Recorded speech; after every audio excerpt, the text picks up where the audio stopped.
Have you ever just stared out at the ocean and wondered, how on earth do those massive ships, the ones longer than 3 football fields, navigate the world's oceans without constantly running into each other?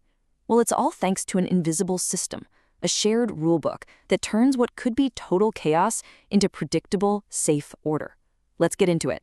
And this is a question with unbelievably high stakes. A single collision at sea can mean devastating environmental disasters, massive economic disruption, and of course, tragic loss of life.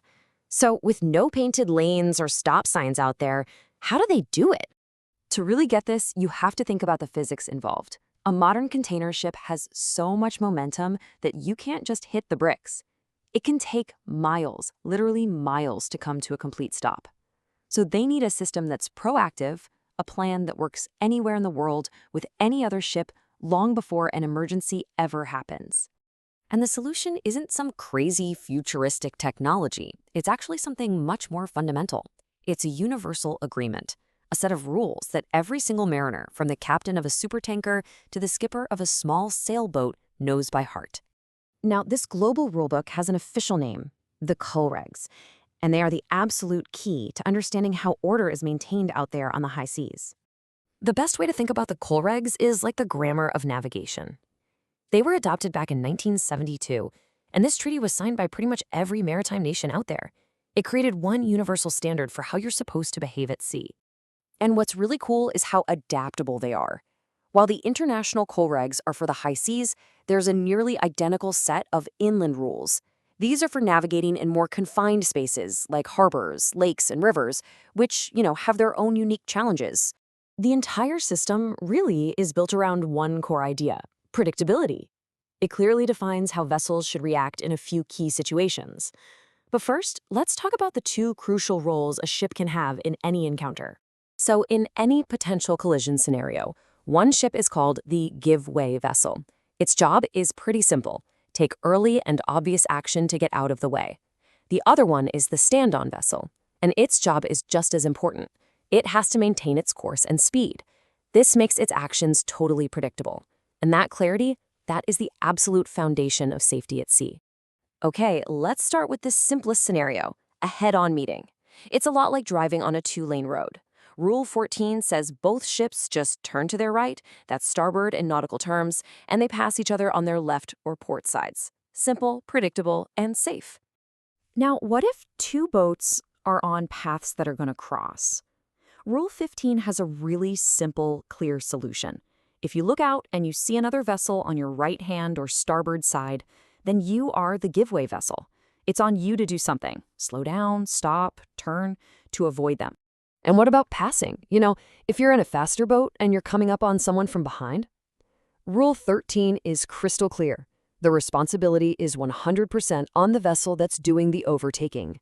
You are always the give-way vessel, and you have to make a safe pass.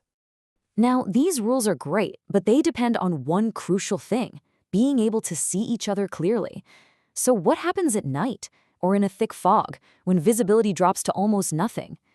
Well, that's where a whole universal language of lights comes into play. You see, these lights aren't just for lighting the way. They're for communication. They're code. The color, the position, the number of lights on a vessel, it all tells a story to any mariner who knows how to read it. It tells them everything from which way a ship is heading to what kind of work it's doing. So let's start with the absolute basics. This is the standard light setup for a power-driven vessel that's on the move. That green light you see, that's on its starboard or right side. The red is on its port or left side. And then there's the white masthead light. This is kind of like the alphabet of this visual language. But watch how the story changes when we add just a couple more lights. Those extra white lights, stacked vertically, that instantly tells you this vessel is towing something. And because there are 3 of them, you know the tow is over 200 meters long. During the day, that little diamond shape you see conveys the exact same information. It's a truly brilliant and efficient system. Okay, so we've covered how similar boats handle things. But what happens when completely different types of vessels meet? Say a massive container ship and a small sailboat. This is where Rule 18 comes in, and it establishes a clear pecking order. And it's all based on a really logical principle. The vessel that is less able to maneuver has the right of way. The one that can get out of the way more easily, It has to. So right at the top of the list is a vessel not under command. Just imagine a ship that's lost its steering or its engines. Everybody gives way to them. Next are vessels restricted in their ability to maneuver, like a dredger or a ship-laying cable. Then comes a vessel that's fishing, because it might have nets or gear in the water. Below them, you've got sailing vessels, and then at the very bottom of the whole hierarchy are power-driven vessels. And that right there is exactly why that massive freighter has to change its course for a tiny sailboat. As Rule 18 says, the power-driven vessel is simply more maneuverable. It has more options to get out of the way, so the responsibility falls on it to do just that. So these rules provide a solid, universal foundation for safety, but they're also designed to be flexible enough to adapt to the unique challenges of all kinds of different environments. And this is a fascinating little nuance. Internationally, if you're in a tight channel, everyone just keeps to the right side. Simple. But on some U.S. rivers with really powerful currents, the rules recognize that a boat traveling with the current is a lot harder to control. So in this really clever adaptation, the downriver vessel gets the right of way. And why does all this matter so much? Well, get this. Over 80% of global trade by volume is carried by sea. The COLREGS aren't some obscure document. They are the unseen traffic signals for the global supply chain that stocks our shelves and fuels our entire world economy. For decades, these rules have been the bedrock of maritime safety, and they've always been built on the skill and judgment of a human captain at the helm. But as we start entering the age of autonomous shipping, we face a profound new challenge.